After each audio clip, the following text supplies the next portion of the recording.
Okay, picture this. The argument is happening. It might have started over something tiny, but now it's got a life of its own. Your partner is talking, and maybe their voice is getting louder, filling up all the space in the room. You can feel that tension, that heat, just rising and rising. And right when it feels like it's about to boil over, something inside of you just shuts off. It's not a decision you make. It's like a circuit breaker flips, deep down. That perfect comeback you were thinking of, gone. All your thoughts just kind of dissolve into this thick, quiet fog. And you're somewhere else. You're not even there anymore, even though your body is sitting right in the middle of the storm. And then later, right, maybe hours later, when everything has finally gone quiet, the accusation lands. You always do this. You give me the silent treatment to punish me. Or you just check out because you don't care. And you're sitting there with nothing. You don't even know how to explain it. How do you possibly put into words that you weren't using silence as a weapon?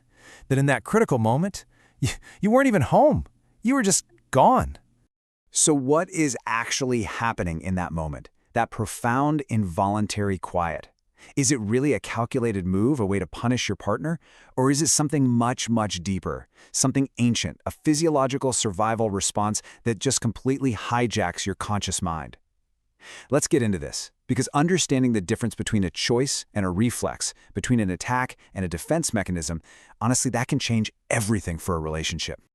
To really get a handle on the kind of damage this can do, we have to go beyond just the theory. We need to hear a story. And it's a story that might feel pretty familiar to a lot of you. It shows how one person's internal system collapse can feel like an all-out declaration of war to the other. So let's meet Lena and Marcus. They're deeply in love, but they are stuck in this absolutely devastating cycle. Whenever a conflict kicks off, Lena's instinct is to move toward it. She gets more passionate, her voice rises, she wants to engage, she's desperate to connect and sort it out.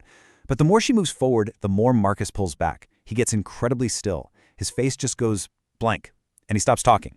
Now for Lena, his silence is the loudest thing in the room. It feels like a wall of ice. It feels like contempt. Her mind is just screaming, he's punishing me, he is abandoning me right now because he doesn't care.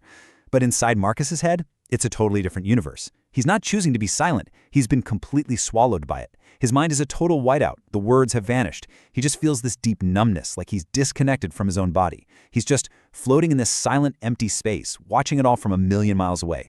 And this is the absolute key. What Lena feels as this aggressive act of abandonment, Marcus is experiencing as a complete involuntary system failure. His shutdown is not the same thing as stonewalling. Stonewalling is usually a conscious, though, pretty dysfunctional choice to shut someone out.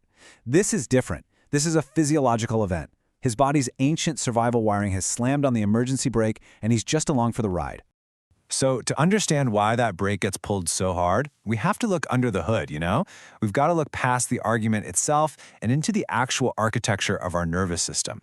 We need to explore this primal wiring that's designed to keep us alive, a system that was built for dealing with, tigers in the wild, but now it's getting set off in our living rooms. And the best map we have for this is called polyvagal theory. It was developed by a neuroscientist, Dr. Stephen Porges. And what it tells us is that our autonomic nervous system, the part of us that runs everything in the background, like our breathing and heart rate, it's constantly scanning our environment for cues. Is it safe here? Or is there danger? And this process, which he calls neuroception, happens way faster than conscious thought. And depending on what it picks up, it shifts our entire physical state to deal with the situation, way before our thinking brain even knows what's happening. So think of it like a ladder with 3 rungs. At the very top, we have our newest, most evolved state, the ventral vagal system. This is our safe and social mode. When we're up here, we feel calm, we feel connected, we can listen, we can be curious, we can communicate. But when our system detects a threat, could be an angry tone, a critical look from our partner, we start to slide down the ladder. We drop into the sympathetic state, classic fight or flight. Adrenaline starts pumping, our heart races, our muscles get tight. We're ready to fight the threat or run from it. But what happens in an argument with someone you love? Fighting back feels too dangerous, but running away feels like abandonment. So when neither fight nor flight seems like a good option, the nervous system has one last card to play. It plummets to the bottom rung of the ladder, to our most ancient primitive survival circuit, one we actually share with reptiles. And that is the dorsal vagal state. That's the freeze. This is what's known as a dorsal vagal shutdown. It's a state of total immobilization, a collapse. It's the body's last-ditch effort to survive a threat that it perceives as inescapable and life-threatening. Now, I know what you're thinking. An argument isn't life-threatening. But to our nervous system, which learned that social connection equals survival, a severe relational threat can feel just as terrifying as facing a predator. The body literally decides that playing dead, conserving every ounce of energy, is the only way to make it through. And you don't make that decision. Your biology makes it for you. This is a perfect way to think about what's happening on the inside. Imagine your body is a smartphone that just hit 1% battery. What does it do? It doesn't ask you for permission. It just automatically dims the screen, closes all the apps running in the background, turns off notifications, and goes into ultra power-saving mode. It shuts down everything that's not absolutely essential just to keep that last little flicker of life going. Well, that's a dorsal vagal shutdown. Things like social engagement, complex thought, finding the right words, even making facial expressions, those things take up a ton of energy. And when your system detects a life or death threat, it says, nope, not essential, and it shuts them all down to save every last resource for one thing: survival. And this isn't just a clever metaphor, it is a neurological fact. Scientists who've studied the brains of people who are reliving traumatic memories have actually watched this shutdown happen in real time on brain scans. And what they found is, well, it's a huge validation for anyone who's ever been unable to speak when they needed to most. So check this out. What the scientists saw on these scans is that during these moments of extreme emotional overwhelm, the blood flow dramatically pulls away from a part of the brain called Broca's area. This is our speech center. It's the part that lets us form sentences and get our thoughts out. So when Broca's area goes offline, our ability to use expressive language is neurologically shut down. They sometimes call this speechless terror. So when Marcus or anyone else in this state says, "I can't find the words," or "I just can't talk right now," it is not an excuse. It is the most literal, accurate description of a physical inability to use the machinery of language. So that brings up a really important question. If this is such an extreme, primal response, why on earth does it get triggered by something like an argument with someone you love?